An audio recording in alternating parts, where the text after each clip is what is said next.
It was spring when in the Primrose Hill Court housing in North London, as also everywhere across the country, the Club for the National Health Service started.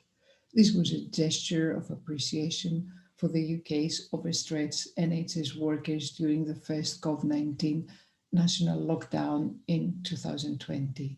It followed similar clapping initiatives in other countries. For 10 weeks, from March to May, every Thursday at 8, people stood in their balconies, windows, outside their homes, in the streets, or in places of work, and clapped and clapped. The UK initiator of clapping, Anne-Marie Place, describes this activity as a social movement. In fact, as a social movement.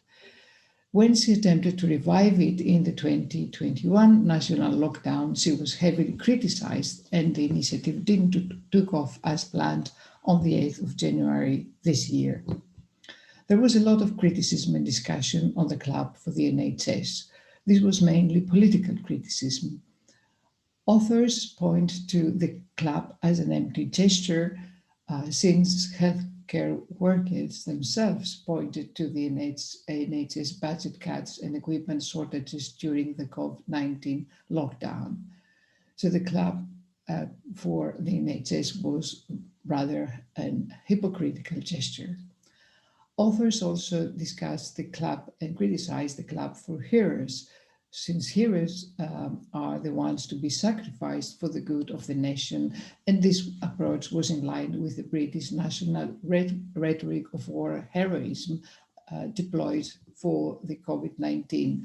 And authors pointed to the need for transnational solidarity that would have been more effective rather than this national rhetoric of war. The Club was also discussed within the theory of the gift, the rhetoric of an emotional transaction that involves an obligation to give and a responsibility to reciprocate.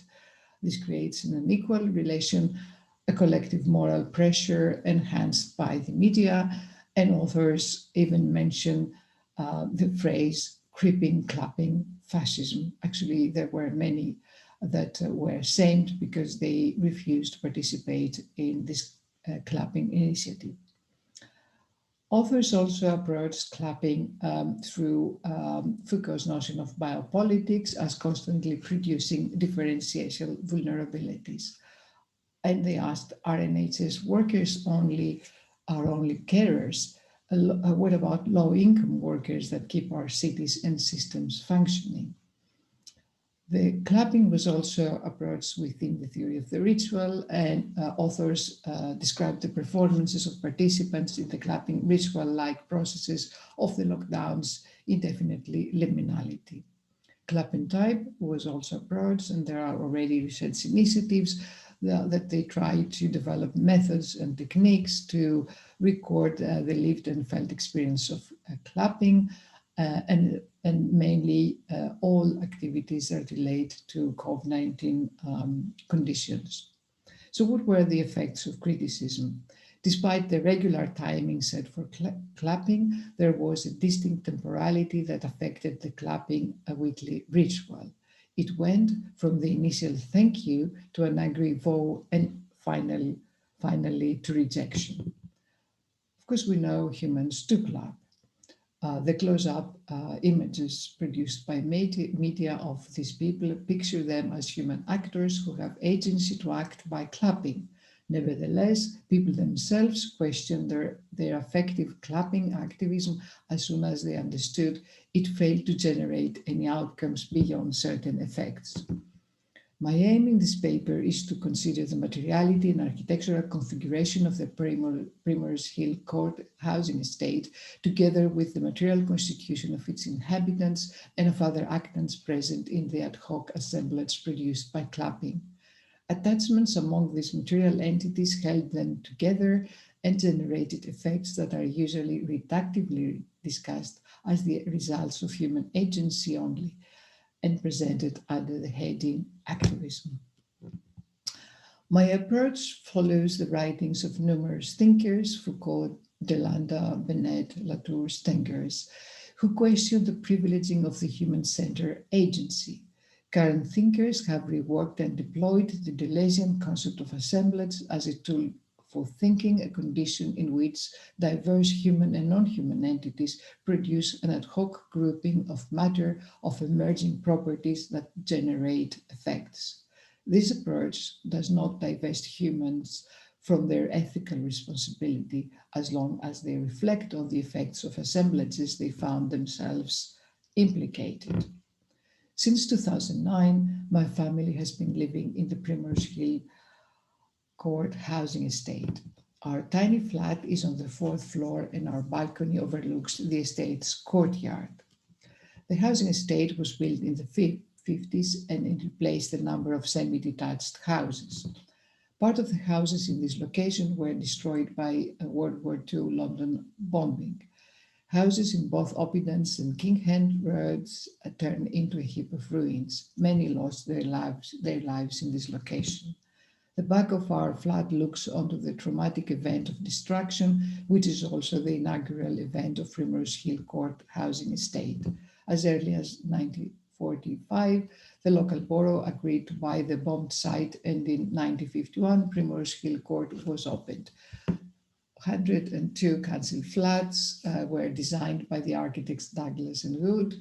The design displays care for the provision of hygienic conditions, natural sunlight, ventilation, to safeguard the inhabitants' healthy bodies. Over the years, we have enjoyed the change of the different seasons and atmospheric conditions, the sunrises and sunsets, animals populating with their presence and sounds, the estate and our balcony, coexisting with building techniques, materials, equipment, and technologies. London's adopted red foxes roamed freely, populating our nights with their blood-freezing screaming. We enjoyed the early morning rhythmic galloping of a horse on Oppidans Road, and we were surprised by the regular visits of our neighbor's bored cat in our balcony. As for other humans, we could only sense the presence and life of our neighbors by looking at their illuminated windows at night at a distance. Very rarely we met face to face and only inhabitants in our block. And we watched with horror and increased COVID-19 anxiety the undertaker's black car driving away from our estate, a dead body in a sack. Then we started clapping for NHS standing in our balcony. It was already dark when the first clapping started on the 26th of March at 8. The architectural layout enhanced the sound of clapping and transmitted it in the area. Humans and buildings caught into a powerful attachment that captured passerbyers and neighboring houses' dwellers. They filmed what visually appears an eerie, ghosted estate inhabited by voices and sounds.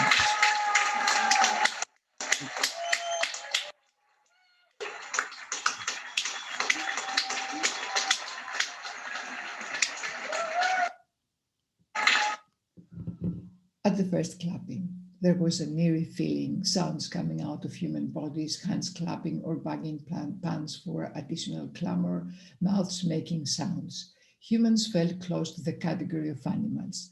Life force was pouring out of their bodies to produce sounds reminiscent of dove wings flapping and howlings.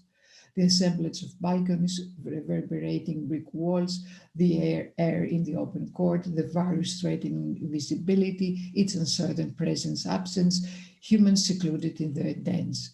The assembled things form visceral attachments. The human and non-human vibrant materiality activated a touch of sounds. Clapping produced a certain pitch and coordinated the rhythm of this life force assemblage. This was an experience of enchanting materiality of inert and animated matter. To rephrase Latour, the Primrose Hill Court housing estate in the context of COV-19 clapping produced attachments that gave humans properties they didn't know they had. This was not just a matter of human activity, of a certain kind of affective activism or a certain mood of enchantment. This was a distributed agency of assembled things in which human subjectivities were subsumed into an ecology of practice. An ecology of practice is a tool for thinking through what is happening. In deploying tools for thinking, habits must be resisted. We think when we are forced or obliged to think. We don't think without a cause. An ecology of practice doesn't describe practices as they are, but aims at constructing new possibilities for them to present or to connect. An assemblage is not always predictable. An assemblage also has a distinctive history of formation and a finite lifespan. At the last clapping on May 28th, at the 8 o'clock clapping in daylight, the assemblage's distributive agency was less enchanting. Sounds were turned into words, and the human voice was reinstated over the assembled things. Clapping was politicized and ended with the well-known Italian resistant folk song, O Bella Ciao.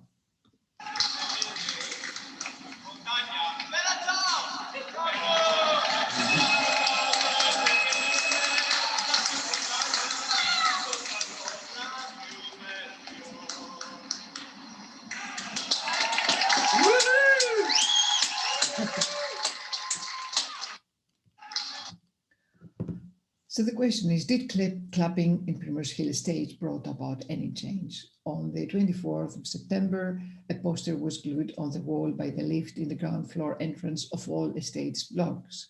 Within the challenging situation of the second wave of COVID-19, clapping has been abandoned, but it has already generated at least one effect. Inhabitants are already visible to one another by attaching themselves to a new assemblage, which has the potential of a technology of belonging. It aims to foster presence. A technology of belonging addresses people from the point of view of what they may become able to do and think and feel because they belong. It is due to this platform that the two videos of clapping and historical material for this paper were gathered. Thank you.